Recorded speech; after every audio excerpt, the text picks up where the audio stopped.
Welcome to the Rap Soul Podcast, where we dive deep into the world of music that moves our hearts and gets our feet tapping. This is the intersection of rap and soul music from the 80s, 90s, and 2000s. We appreciate you for listening. Share this podcast with a friend or family member who loves music as much as you do. The podcast is hosted by 12 Kyle. Next up, the Rap Soul Podcast.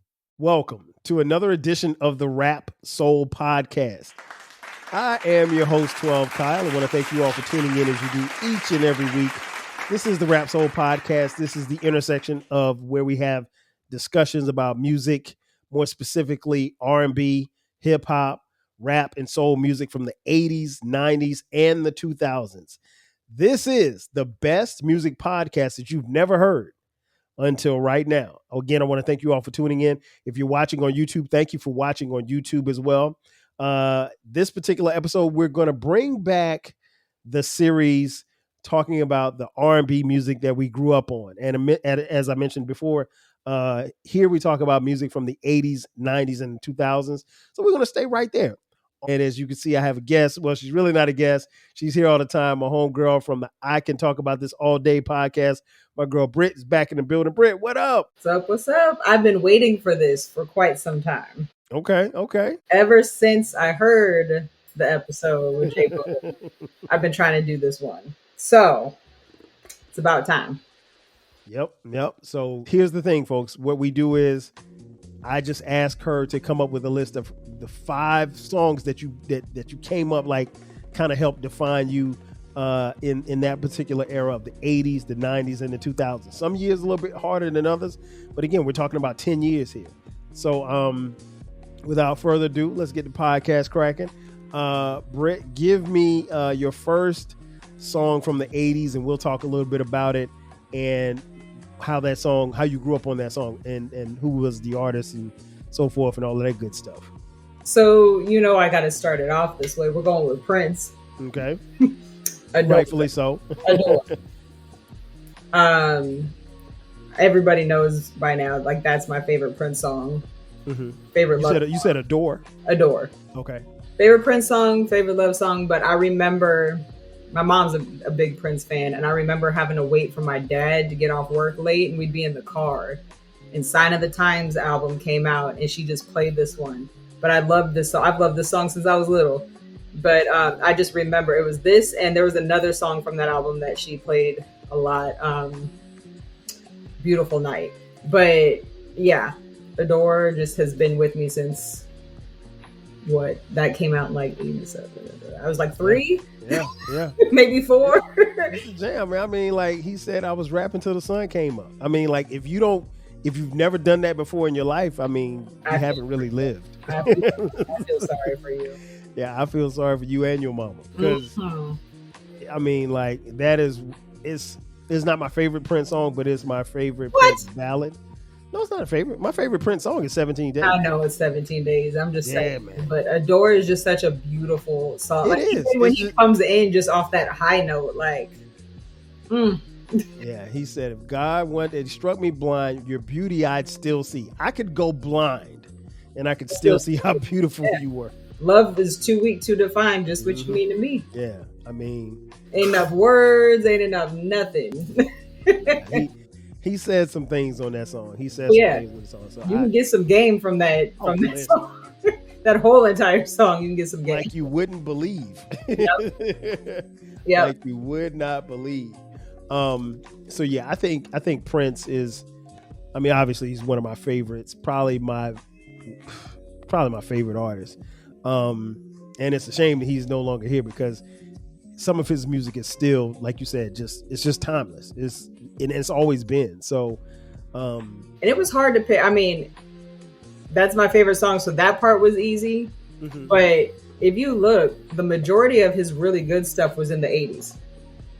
No question. So, you got Purple Rain, you even got the Parade album, you got all that was in the 80s. Around the World in a Day, which had Raspberry Beret, you had all that. So hard to choose from if you just like Prince in general, but the fact that that song was made in that era, I can pick that one for 80s. No doubt. Mm-hmm. Give me your second song. And these are no particular order, folks. Give me your Yeah, second no. But I will say, if I had to, Adore would definitely help. song. So, I mean, that's easy. Right. So, just like J Boog, my girl, I have more than 5 on here, so I'm trying to pick and choose. We only need 5. I know. I wrote a couple just in case, because I was fighting with myself, like J Boog and I do. But I'm gonna go with this one. She actually chose too. Is "I Want to Dance with Somebody" by Whitney Houston. Okay. And I didn't do that just because J Boog picked it. But when I was little, I used to pretend I was Whitney Houston. I'd have a hairbrush and I'd be dancing around. My mom would have my hair like in these puffy ass ponytails, just whatever. And so I would run around. My mom tells me the story all the time. Run around singing Whitney Houston. I thought I was Whitney.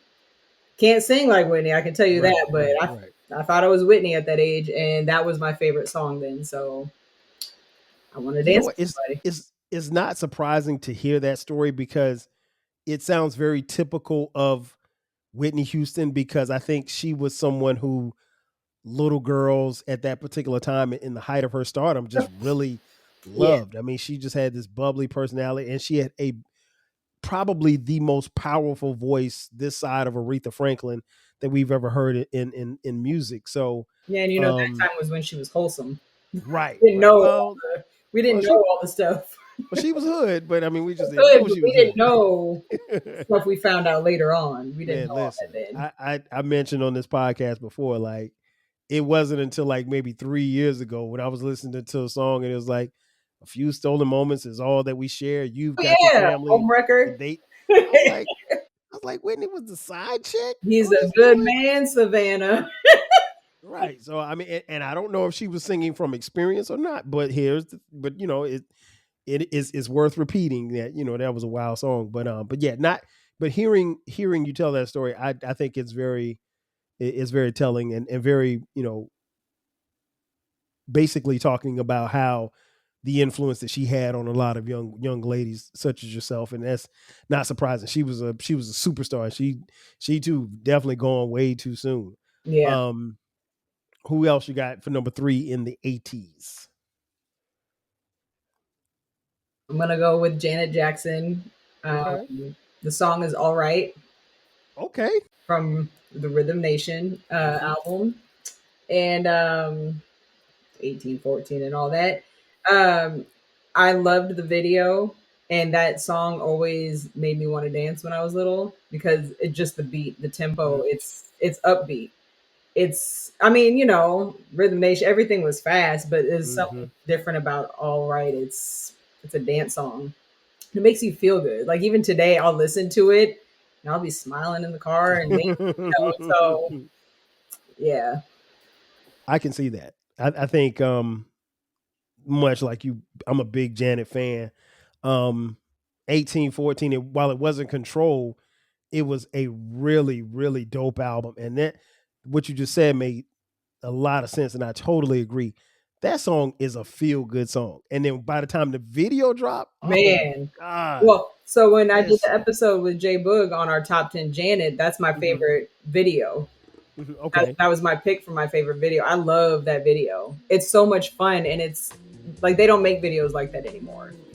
She had like the zoo. Do they make videos anymore? They do, but they're all in the clubs butt naked, and Hey, nothing wrong with being butt naked in the club now. Come on. But that's all videos are now. Nobody tells me. I'm joking. I'm a guy. They're not creative anymore. Like it's all the same cookie cutter or whatever. But back then, like it was just different. Mm-hmm.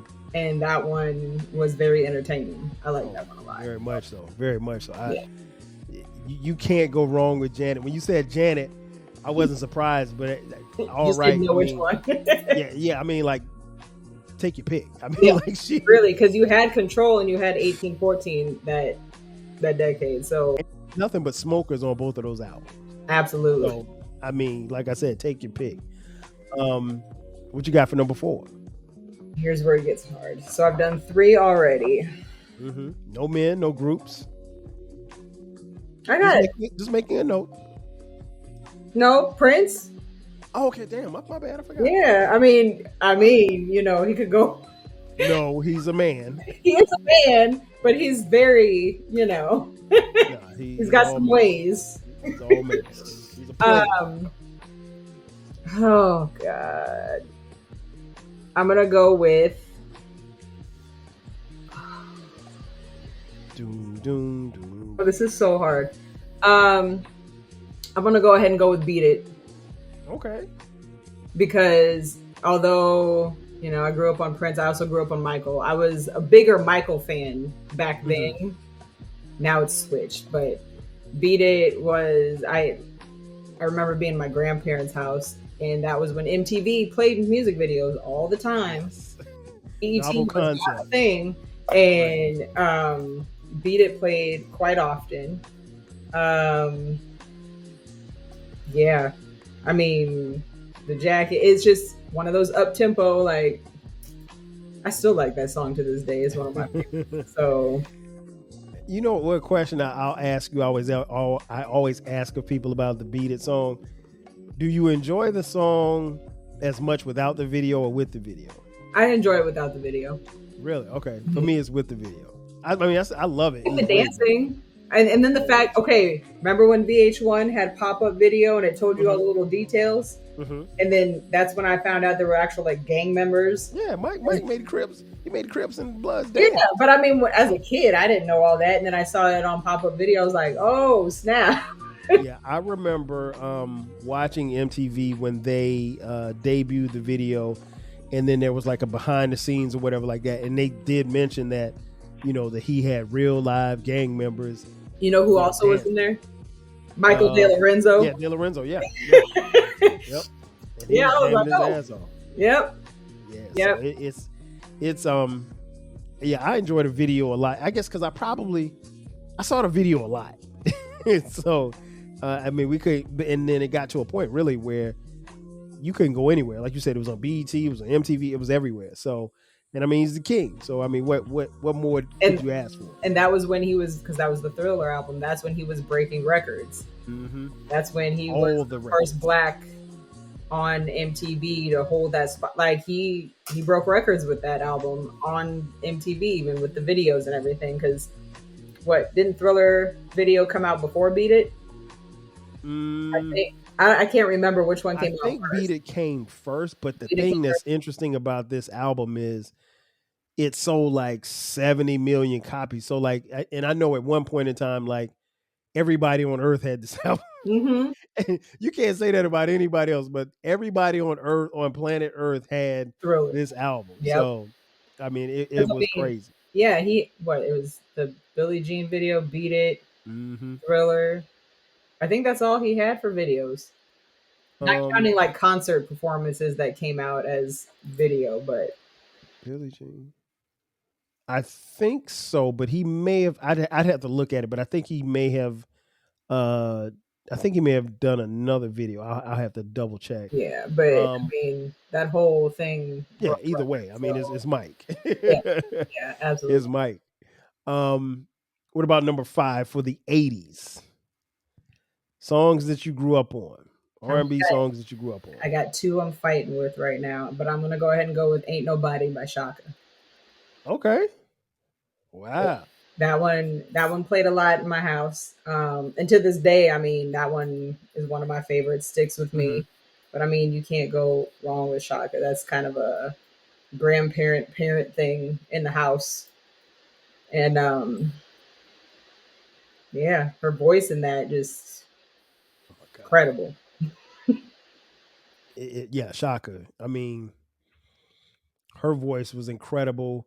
And she it seems like as far back as I can remember, she always had like this big hair.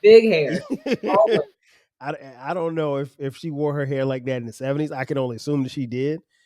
But yeah, she was and still is a beautiful lady. Absolutely.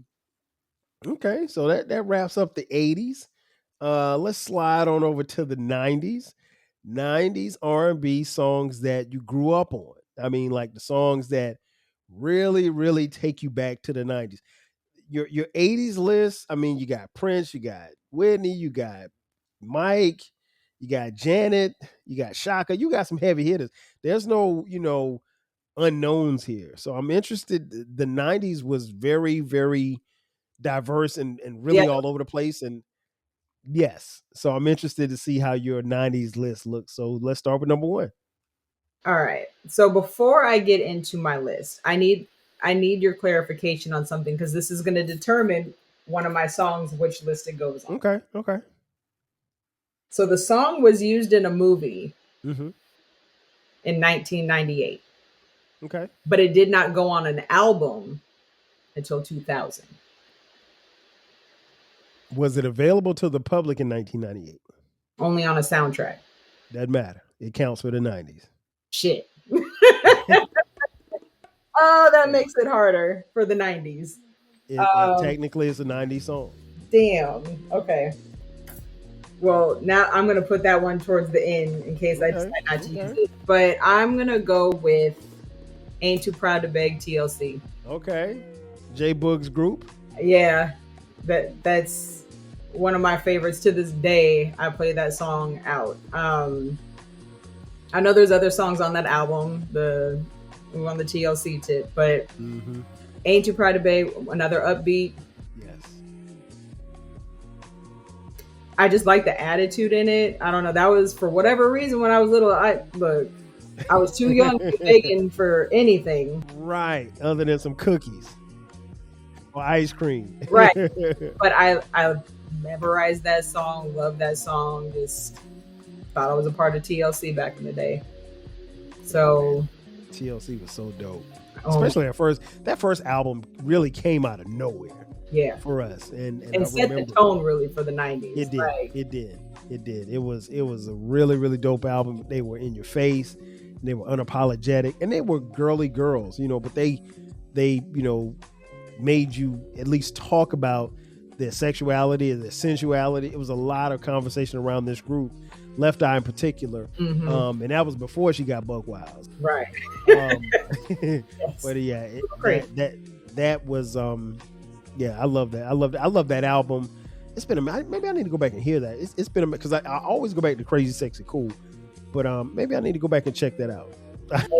I see it up there on the wall. That's my jam. I had to get it. I think I give Zai money to give me gifts for like Christmas, whatever, my birthday, and he ordered that one for me on that vinyl. Zai's her son, not her pimp. Yeah. God no.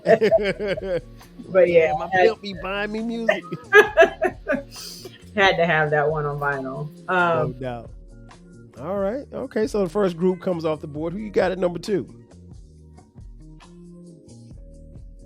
Damn.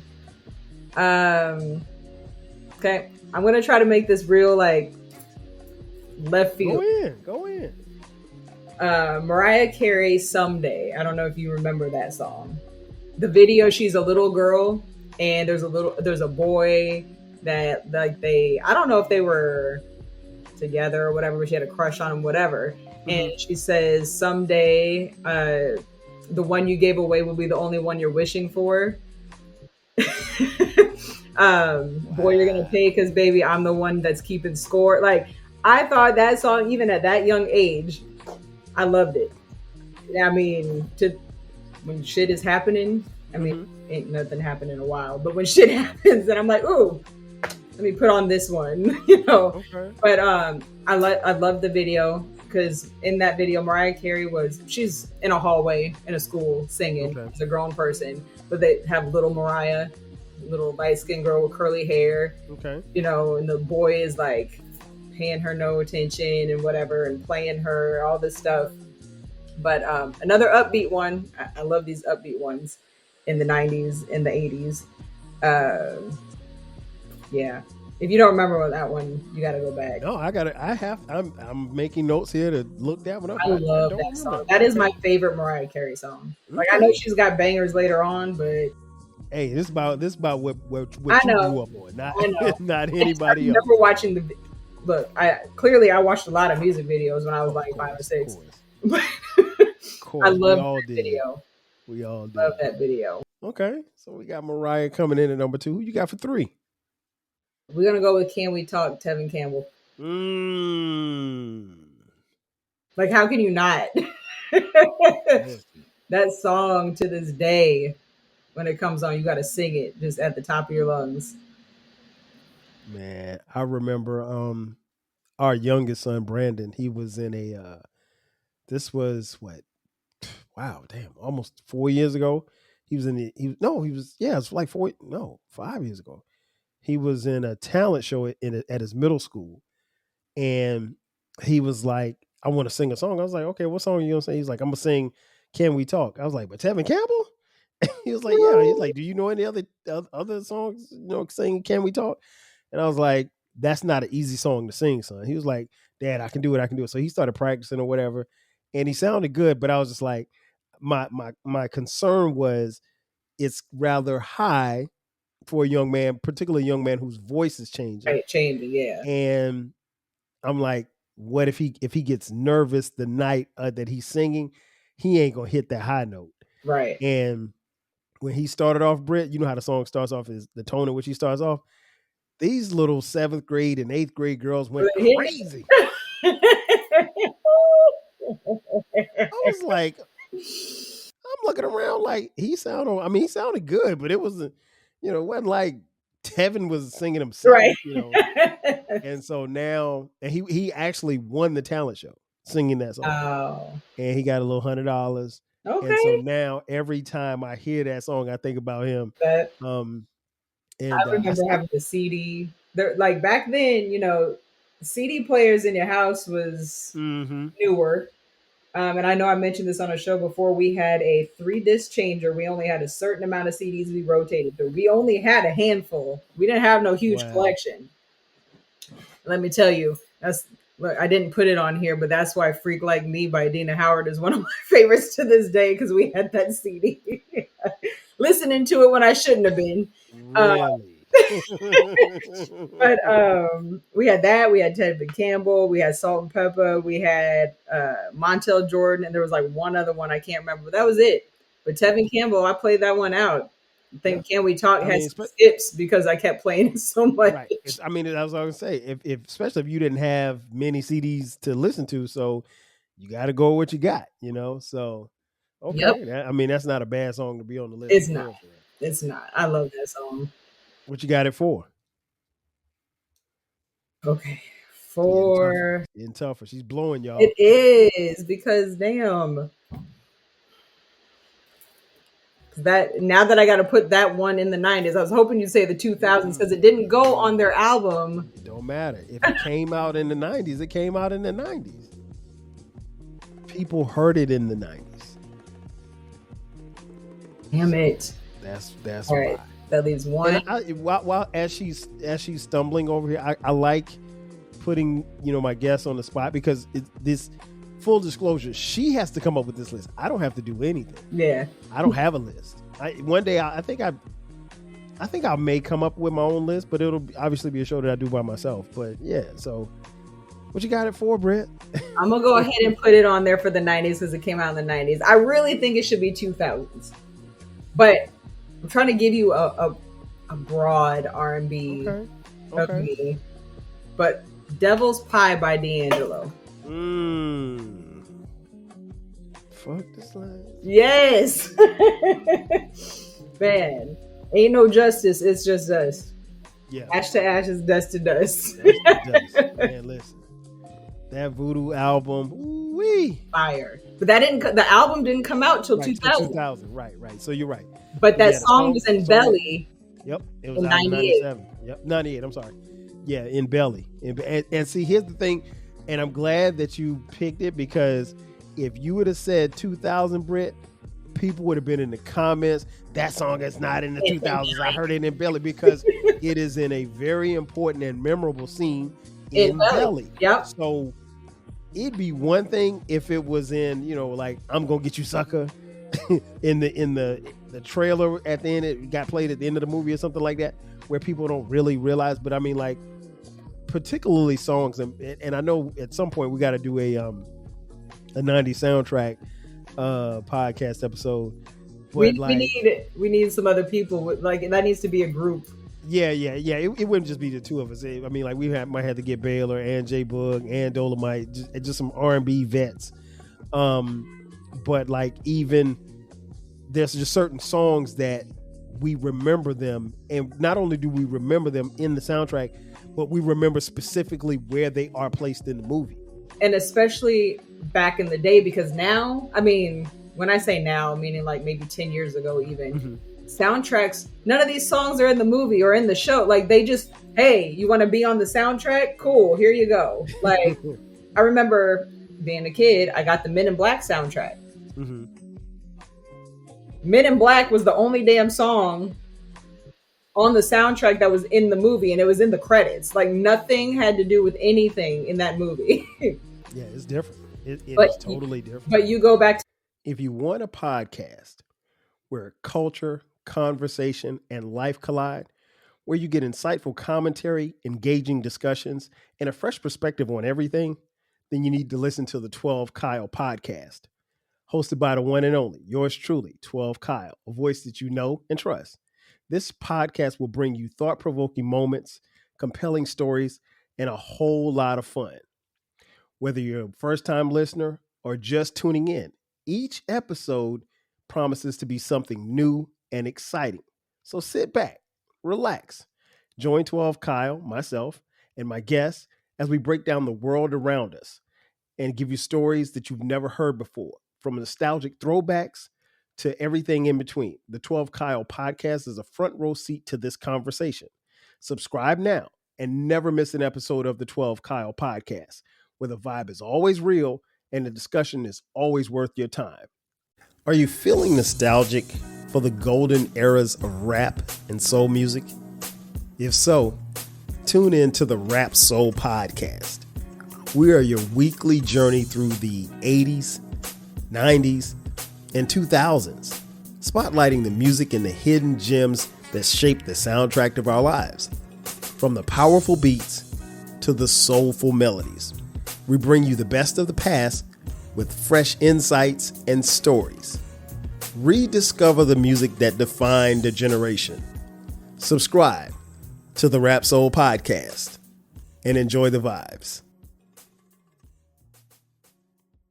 I know you're going to say something, but you go back to Waiting to Exhale. You go back to all these other soundtracks. Love and Basketball. That bad movie. But you go back, all those songs had a little spot in the movies. And rightfully so. And they told a story. That's the soundtrack. Oh, yeah. I mean, that's like, even when I think about Straight Up Menace, MC8, you know, that even if you didn't see the movie Menace to Society, the song basically told the story of the movie. And so like, you just remember those things, and you remember like, I mean, I literally could, like, if you think about, I'll use a movie like Boomerang, you know, the PMD song, you remember where it's placed in the movie, you know, because it's a pivotal part of the movie. So yeah, it's and then like I said, 90s. Yeah, we got to do a soundtracks episode. Yeah, it's in the notes. Okay, we'll do a soundtracks episode. I have purposely held off doing it by myself because it's just so much to cover. Yeah, I'll be waiting on that one. But like you said, you know, you can see the movie with that song, and then on top of that, that's when I think J Boog had mentioned this too. That's when like neo soul was starting to really move. It was getting bigger. Yeah.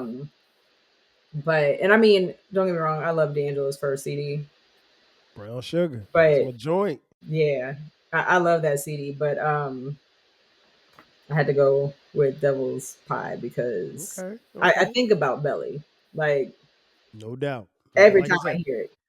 I'm glad that you said it the way that you said it, because trust me, there would be at least 5 people, and they're going to send the emails to me. They're not going to send them to you. Well, they're going to send the tweets to me. Oh, I know. Well, the thing is, if I didn't put it on the 90s, I wasn't going to put it on 2000s. It just wouldn't have been a choice. Right. But I'm trying to, hey, makes sense. Not just TLC. It's not just Stephen Campbell. You got some neo soul in there, so makes total sense. I got at 5.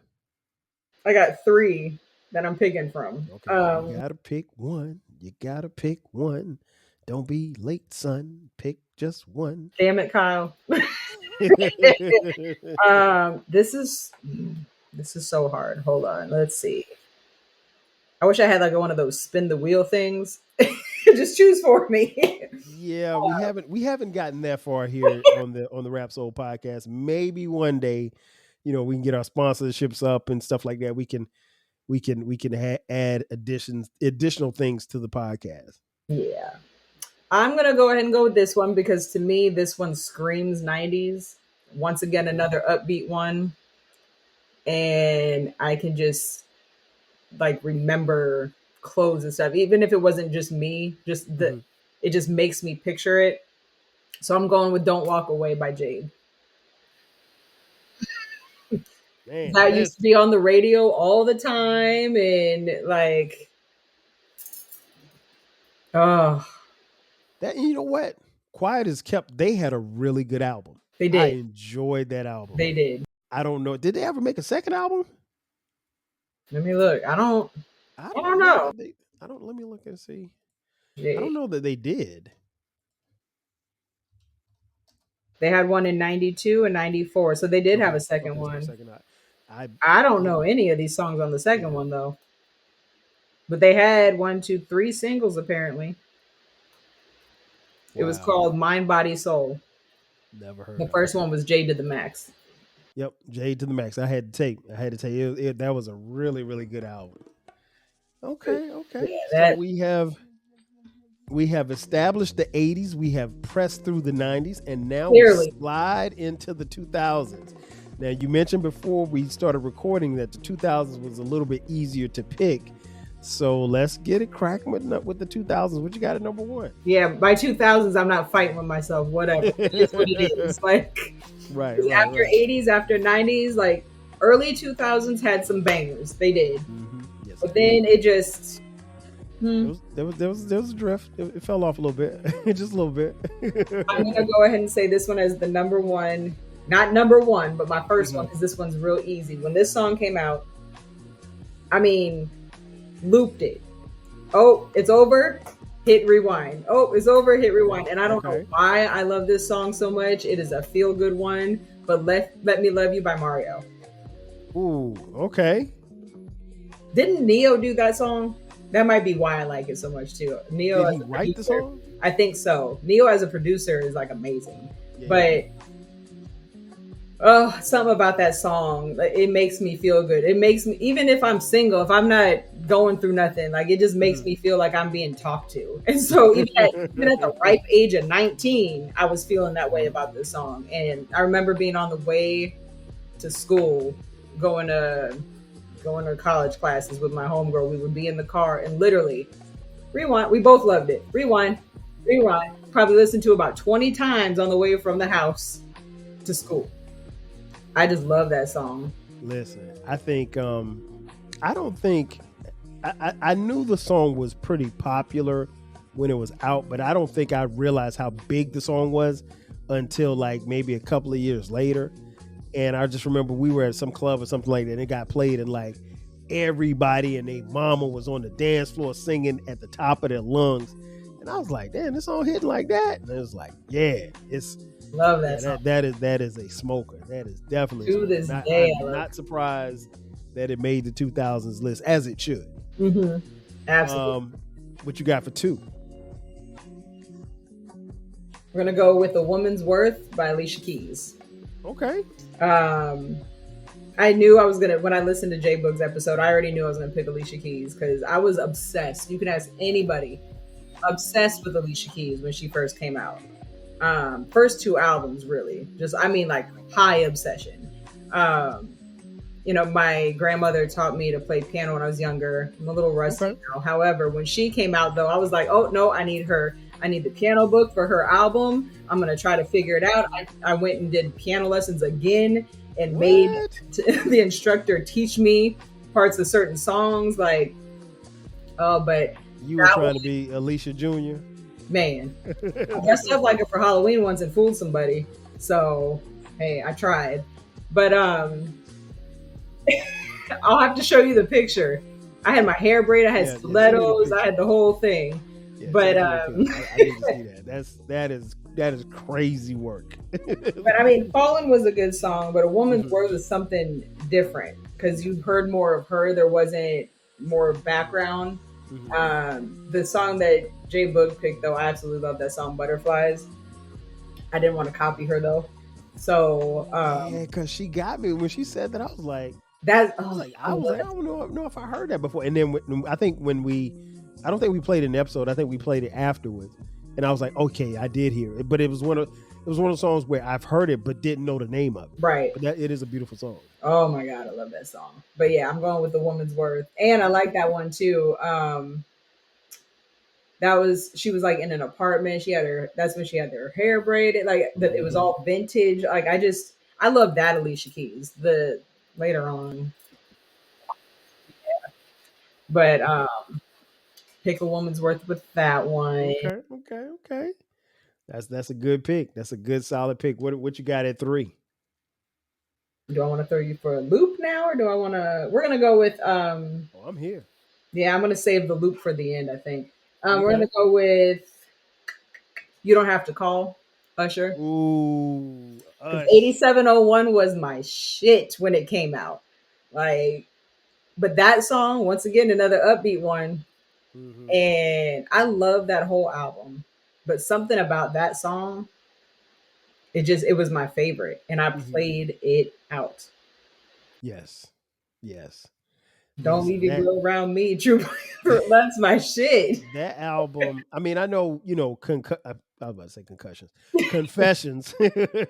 I know Confessions is like his classic or whatever, but don't sleep on 8701. That was a damn good album. I used to try to argue with people. I don't really argue, but 8701, people think that Confessions, like, or 8701 can't touch Confessions. Yes, it can. It can. To me, it can. Now, listen. It can. It's not number one. 8701 is not number one. But the production, the lineup and songs, everything, it's just as good. I think it's put together just as good as Confessions. You can disagree. That's fine. That's my opinion. In the world of Taylorism, this is my opinion. It is your opinion, and I never argue with people about their opinions. I don't know, Britt. It don't get me wrong. It is a really dope album, and the thing I love about 8701 is, particularly if you put it away for a while, go away for it from a couple of months, maybe even a year or so, and come back to it. Whoo, you'll be like, man, I didn't hear this the first time. Why didn't I hear this the last time I heard it? Like, you'll hear things, right? You'll hear things that you never heard before, and I love that about good albums. But yeah, it is a dope album. I am glad that you picked that one, and I mean, You Don't Have to Call is one of Usher's favorites. So I mean, love that song. He killed it. He killed it. Let's see. And I think that whole album even has such a good R&B sound. Yes. There's R&B albums, it's R&B because it's R&B. But there's just something about that one, just the whole thing, it's got that like sultry. No doubt. And that album, along with that song, helped put Usher on a different level from his, competitors. Yeah, You Got It Bad. I can't stand this. That shit got played out. You Got It Bad. I mean, and then by the time it got to Confessions, you had the whole breakup with Chili and all the stuff that was surrounding that. And I want to say, I don't know if he was married then, but he was probably close to marrying the lady he married. Close to, yeah. Yeah, so it was a bunch of tabloid stuff. I mean, like, it was the perfect, and I'm not saying like the tabloid stuff helped sell the album. It did, but I don't think that was the purpose of it. But yeah, he was on another level, and 8701 helped him get there for sure. What you got it for? Okay, so I did Usher. We're gonna do Used to Love You, John Legend. Okay. Legend. Yeah, I played that album out pretty good, except for that song. I don't know, like. And that's pretty up tempo too. You got most of them are up tempo. It's funny, like I didn't think it would be that way, but you got you got a couple of ballads on here early. I do, and I love ballads, but I like a good up tempo song too. Clearly. With Used to Love You, I don't know. I just know I played that one out. I remember being in high school, and that was, having a Walkman, and that was the one that I hit. Shout out to the Repeat Walkman. one, right? Because that's the one where there's a couple songs on that album where he's really like just telling the girl, like telling her off, really. He was trying saying to think. Is that, hold on, because now I got to play part of it, because now I got two of them stuck in my head. Hold on. Nope, because that's the one I got it confused with. Hold on. Where? Maybe it's me. Maybe I bore you. Yeah. No, it's not my fault because I can't afford all that shit. Like, I told you he had some things to say. He did. The other one that I was getting confused with was All Right. Mm-hmm. Yep. Because those two were, for whatever reason, they like kind of mushed together for me. I feel like this one he was talking about somebody though, like not necessarily a personal story. I vaguely remember hearing like it was a story about somebody he knew. I don't think I've ever heard about whether or not it was directed, but I wouldn't be surprised. I wouldn't be surprised. All right, so we're at 5 for 2000. Is this the loop you're going to throw? This is the one you're going to be like, I wouldn't expect that one. Okay. Rendezvous by Craig David. I don't think I even know that song. What? What? I know Craig David, but I don't think I know that song. So before Craig David's album came out, I know I've mentioned before, my stepdad used to do music videos. Sometimes I got albums and stuff way before they actually dropped. And that was one I got before it dropped. Okay. But when it came out, and people were getting hip to some of his songs, that one I liked more than the others. And once again, on the Walkman, on repeat, on the MP3 player, on repeat, it was Rendezvous. It's a nice, like that. There's your ballad. There's your other ballad. Okay. It's a nice slow one. He talks about, we can do anything you want to do, and it's whatever you want. I don't know. I just like the sound. His voice went perfectly with the music, and I played that song out. Okay. That came out when? That was early. Yeah, 2000. 2000 was 2000 even or 2002? Okay. 2000 even. Wow. Yeah, that was definitely a loop. I did not expect Craig David to get in the paint, but I'm looking at this list here. So if you're scoring at home, we got for the 2000s, Brit's got "Let Me Love You" by Mario, "Woman's Worth" by Alicia Keys, "You Don't Have to Call" by Ursha, "Used to Love You," John Legend, and "Rendezvous" by Craig David. For the 90s, "Ain't Too Proud to Beg" TLC, "Someday" Mariah Carey, "Can We Talk" Tevin Campbell, "Devil's Pie" D'Angelo, "Don't Walk Away" Jade. And then when we go back to the 80s, Prince, "Adore," "I Want to Dance with Somebody," Whitney Houston, "All Right" Janet Jackson, "Beat It" Michael Jackson, and "Ain't Nobody" Shaka Khan. Shaka Khan. Let me rock the Shaka. Listen, if you came up in the 80s, once that song came out, Britt, everybody, if you mentioned Shaka Khan's name, you had to say her name like that. Yep. And I'll be honest, it wasn't until maybe about 10 years ago that I realized that was Melly Mel with the voice. I had no idea. I'd heard that song a gazillion times, and I never knew it was me. And I think Eclectic were doing an episode. We were doing a podcast, and he mentioned something about Melly Mel and Shaka Khan. I was like, when did Melly Mel ever work with Shaka Khan? He was like, "I feel for you." I was like, "Word, that's him?" He's like, "Come on, man, how you not knowing this?" I was like, "I did not know." Yep. So read the liner notes, kids. This is a really, really good list. I guess before we get out of here, I should probably ask, how difficult was this? Because I think on the surface, and Jay Boog and I talked about this, I think on the surface, if you ask someone, hey, give me 5 songs from the 80s that that you grew up on, like you're like, this is my jam. It takes you back to a memory. It may take you back to your family. It may take you back to your parents. It may take you back to a person that you liked or something, a girlfriend, boyfriend, whatever the case may be.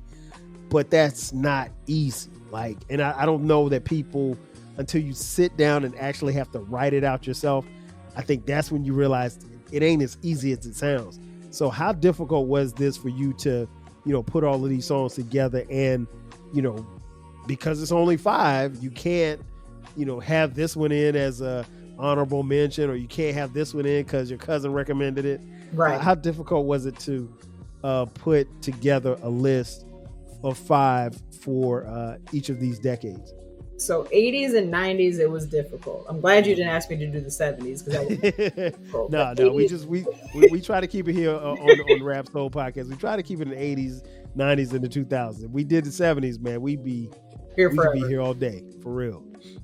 80s and 90s was definitely hard.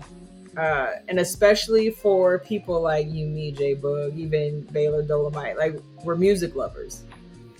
And especially the R&B, like it's hard to pick those because you have either memories attached, or ones make you feel good, or you just love that song. You can't explain why. There's just so many. And so like I said, I had multiple songs for the 80s, multiple songs for the 90s listed. I could not decide. I could not just pick 5. So I sat here and mentally fought with myself in front of you. But then like 2000s, because it's not that I don't care about it. It's just, it didn't hit me like 90s and 80s did. So I literally had 5 for 2000. That was easy. And sometimes it could be about where you were in life. Mm-hmm. If you're moving around and everything, if you were in high school in the 90s, or if you were when you started listening to music in your formative years, maybe the 90s might be that decade. I think, for somebody like you who was younger than me, but you grew up around music and everything, so there was an appreciation. And when your parents are coming up, especially if they got a chance, if they have a choice to play Chaka Khan or Public Enemy, they're probably gonna play Chaka Khan with you around. They're probably not gonna play Public Enemy in front of you, or NWA or anybody like that. So it just depends. And then let's be honest, music changed. Mm-hmm. It just really changed, and it's not to say that it's worse or better or whatever the case may be, but it changed. And by the 2000s, you mentioned like Jade made your top 5. Jade is a group. By the time we get to the 2000s, groups are damn near non-existent. Mm-hmm. You notice I didn't have any male groups? Not surprised. Because that would have been 80s or 90s, really. It would have. But I'm just saying, like, because I think J Boog put Boys to Men. And there is New Edition. New Edition. There's Guy. There's Guy. Even in 90s. Okay, Condition. Bad. You had Immature. You had all these groups, but like they didn't hit like. Right. Not New Edition. New Edition did, but I had other ones that went above. Of course. Because I did consider them, but of course. And you gotta remember too, like New Edition's best album was the Heartbreak album. That was 88. You were little in 88. So you were like 2. Oh man, I love that album. But yeah, I can imagine it. And like I said, J Boog and I talked about that before, that it's not easy to narrow a decade down to 5 songs. 5 albums might be a little bit easier, but 5 songs, you're picking from thousands upon thousands of songs. Well, and I have an 80s playlist and a 90s playlist. Now, some of it, there is some hip hop mixed in there, which, like I said, I'm glad I'm not doing that because. No, we'll have to come back to the hip hop. But you did a good job. You did a really good job. I got to give you your props because, again, I know it's not easy. It's very hard. And my 80s and my 90s playlist, they're separate. But it's hours of music. It's not just like, oh, here's 20 songs. And I went through my list and I was like, okay, I got to find some from here. Like, it's hours of music. Yeah. Hours of music. People don't understand. Before we get out of here, Britt, tell folks where they can find you, where they can find the podcast. You have a new IG. I do, because I felt like I was being a little rude by not giving people my IG. But now you can just follow the I Can Talk About This All Day podcast IG. And yeah, I will be, it's new. I'm still trying to figure out what I'm doing with it, whatever. But like, I will at least be posting that like either a visual or an audio clip or something, you'll know every Friday it's dropped. And tell them about the podcast. And then I can talk about this all day. That's on wherever you listen to your podcast. Twitter is BrittyBritty18. I'm still trying to keep up with Blue Sky. I do at least post my show on there every Friday, but I don't know. It's hard. And I keep the icons all next to each other to try to, I just got to get over there and practice a little bit. It's not cracking over there. So it's calm. It is the perfect alternative to Twitter. Twitter is hell. I mean, like you literally could see, you could scroll depending on who you follow. You could see a sermon, or you could see somebody stripping. Yeah, and you could see porn, and they're like 3 people apart. Like, so I mean, like it's and you could probably see somebody rapping or something like that. Yep. You get a little bit of everything in Twitter. Yeah. So Blue Sky is definitely more laid back. It's chill. It's the it's the vacation. That's what it is. It's the chill, laid back vacation. Yeah. But yeah, you guys check her out. New episodes drop every Friday, without fail. And wherever you get this podcast, what'd you say? I said I can say that every Friday. No, every Friday. You got something. You got something coming. You guys know where to find me here, the Rap Soul Podcast. We do these episodes every Monday at midnight. We're dropping some bonus episodes on Fridays as well. So check those out. We dropped a couple of classic episodes. And don't forget about the sister station, the parent company, the 12 Kyle Podcast. We drop new episodes there every Thursday and every Sunday at midnight. On social media, 12 Kyle Podcast, Rap Soul Podcast across the board. We also have merch. If you're interested in 12 Kyle Podcast merch, check us out. You can hit us up and you can buy t-shirts, coffee mugs, and hoodies. We got it for the low. That's going to do it for us. Again, this is the Rap Soul Podcast. This is the best music podcast that you've ever heard. Please share the podcast with someone who enjoys music as much as you do. For my girl Britt, I am your boy 12 Kyle. We'll catch you guys next time. 5,000. Cheer. Thank you for listening. This concludes the episode. Be sure to subscribe to the Rap Soul Podcast. You can find the podcast wherever you get your podcasts. Follow the podcast on social media. And feel free to continue this discussion on our Reddit page. More importantly, share this podcast with a friend or family member who loves music as much as you do. Until next time, 5,000.